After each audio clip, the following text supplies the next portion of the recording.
Now here's what Darwin said. He didn't know how one species could change into another. This is 4 years after he wrote his book. He says, when we descend to details, we can prove no one species has changed. This is Darwin himself. That is, we cannot prove that a single species has changed, nor can we prove that the supposed changes are beneficial, which is the groundwork of the theory. Well, if you read what was mentioned in this paragraph both prior and following this quote, you would see that he is talking and discussing the way in which his theory should be presented. Darwin was no fool. He understood some of the limiting factors of his theory, one such limiting factor being the fact that he could not assert that all animals evolved from this specific fossil. For example, if you want to say the Archaeopteryx. Whilst the Archaeopteryx shares both features of theropod dinosaurs, having both a jawbone and teeth, it also shares features of modern-day birds, having feathers that are developed enough they could possibly glide. Now, even though it shares both of these features, you could not assert that all modern birds are descendants of the Archaeopteryx, but could rather be from a different branch or lineage that broke off prior the Archaeopteryx. In modern day, however, we have DNA analysis, which, whilst may not be able to help us with the extinct theropod dinosaurs, does allow us to form a genetic map between living animals, plants and bacteria that we can overlay on the fossil taxonomy that has been formed over the last century. And we find that they practically match flawlessly. Darwin set the foundation upon what modern evolutionary theory has been set upon. Well, what's a beneficial change? Let's say a monkey-like creature is going to evolve into people. Now you go to the zoo, you look at the primates. Their feet have a big toe that looks like a thumb. All right, they're going to evolve out of being a primate into being a human. Now, primates, they have a big toe like a thumb. Humans, our big toe sticks out the front. So, you're going to evolve from back here, out the back and out the side, to all the way up and out the front. What would a beneficial change be? Let's say you get up to a 45-degree angle toe. Is that a beneficial change? Well, no, now you can't climb trees as good as if you have a thing like a thumb on your foot. You can't run as good as if they are coming out the front. Survival of the fittest, you're out of there, you see? So that's what Darwin is saying. What would a beneficial change be? Right, well, if you study the fauna at the time, you may begin to grasp a picture of what was happening. You see, at the time of the Australopithecus, there was a climate shift, i.e. an oncoming ice age. Now, this made things both colder but also drier, and we begin to see the disappearance of the great forests that the Australopithecus used to live in. As a result, the Australopithecus found themselves moving between foraging grounds on the ground more and more often. Now, these great droughts continued, and we see in the fossil records once great forests were totally laid to waste by savanna, like in some parts of Africa today. In the last episode, I mentioned only shortly what punctuated equilibrium was, i.e., being a spurt in evolution often caused by dramatic shifts in the species environment. This was an example of said punctuated equilibrium. Now on to your mockery of the evolution of human feet. The fact is that evolution does not require perfection as you seem to believe. Those apes with more forward-facing toes would be able to walk and run faster than their brethren due to the ways that their toes would flex more, i.e. like we do when we stride. Yet there are further questions upon whether or not this was actually where the feet first began to evolve. You see, orangutans in Sumatra prefer using all fours when walking along thick branches and the ground, yet have a preference in using an upright bipedal stance, holding onto a secondary branch as they attempt to reach the fruit on the end of thinner branches. Fossils in older apes than the Australopithecus still show bipedal features, such as in the Ornithogensis. Thus, it is hypothesized that Australopithecus may have already had the advantage before ever setting feet on the ground permanently. But the argument doesn't even end there. Even if bipedal walking wasn't all that grand in the early days, it still freed the hands for other things, such as feeding on the move or carrying young. Upright walking also came with the advantage of increased range of vision and conservation of energy. Even if it was only a minor amount, it could still mean the difference between life and death. Well, that was way back there. Let's come up Ernst Mayr from Harvard, 1983, Omni Magazine. He said this: we had an international conference in Rome in 1981 on the mechanisms of speciation. How does one species change into another? He says it was attended by many of the leading botanists, zoologists, paleontologists, geneticists, cytologists, biologists. The one thing on which they all agreed was, we still have absolutely no idea what happens genetically during speciation. That's an expletive statement, but it's the truth. Well, now what's he saying? They write the textbooks that teach our children that evolution is true and that one species evolves into another, and they haven't even figured out how that could happen. Really? You did know that early man did not understand the chemical process of combustion, yet we still used fire to burn things, and also we didn't understand how bacteria made us ill, yet we still knew that cooking food made it safe. Just because you may not know the exact details of how something happens does not mean that it does not happen. What's more is, things have changed. We have made advances in the fields of genetics since 1983. This mockumentary was copyrighted from 2006, 23 years after this quote. To put this in perspective, the double helix structure of DNA was only discovered in 1953. 30 years prior to this statement. That's just 7 years less from this quote and the mockumentary to the quote and the discovery of the physical nature of DNA. You see, we're talking a religious, faith-based view called evolution because they don't want to believe in God. This is Jastrow from our space program. He's an evolutionary scientist. For the scientist who has lived by his faith in the power of reason, the story ends like a bad dream. He's scaled the mountains of ignorance. He's about to conquer the highest peak, the evolutionary scientist. As he pulls himself over the final rock, he's greeted by a band of theologians who've been sitting there for centuries. Now, what's he saying? He's not saying, hey, I have become a creationist. What he's saying is, hey, guys, my fellow evolutionists, we're going to have to do better. We got to come up with some better evidence here to support our view. It looks like those creationists have the best arguments. We have the most science that backs up our view. They're aware of that.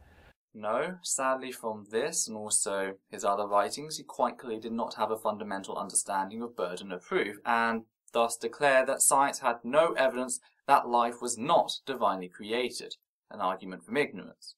Reminder that evolution never even touches on the topic of the origin of life. That is an entirely different field of science called abiogenesis. This is shown by the quote on screen from his book, The Enchanted Loom, Mind in the Universe. It's not up to us to show that life was not divinely created.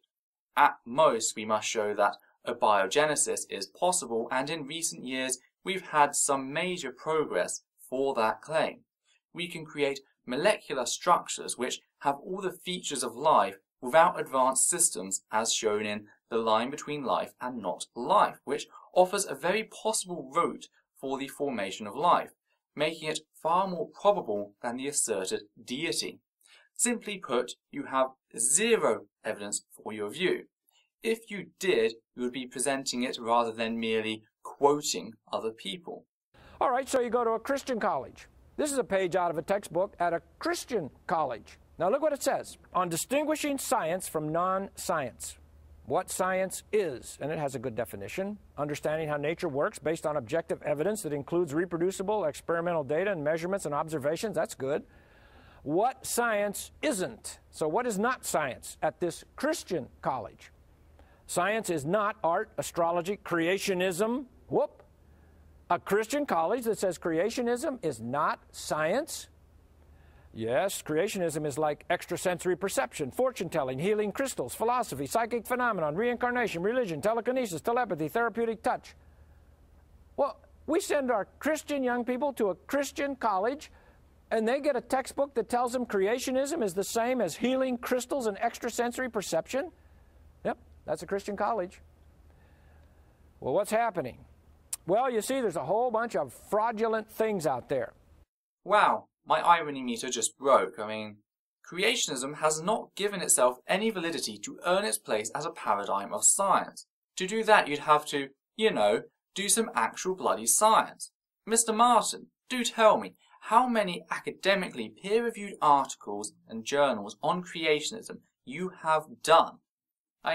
You'd think from the dentistry hero they played you up to be at the start of the last episode that you were on the bloody Manhattan Project or something. The simple fact is that young Earth creationism, at its core, flies in the face of nuclear physics on radiometric dating of such substances as crystal zircon, and that is a big hurdle to jump. Now, one of the most fraudulent, I believe, are the Haeckel's embryos. He tried to present that idea of ontogeny recapitulates phylogeny. In other words, when you're in your mother's womb, you go through all the different stages of evolution. You go through a fish stage, you go through a reptile stage. That's fraudulent. Well, why? Well, because these embryos, they don't look like that. He fudged his drawings to make us think we look like that in the pictures in the textbooks. And they're still in the textbooks. Now, Dr. Michael Richardson published some photographs of the real embryos. And that stimulated, back in 1997, Science Magazine and others to actually admit, you know what, there's some fraud out there in the textbooks.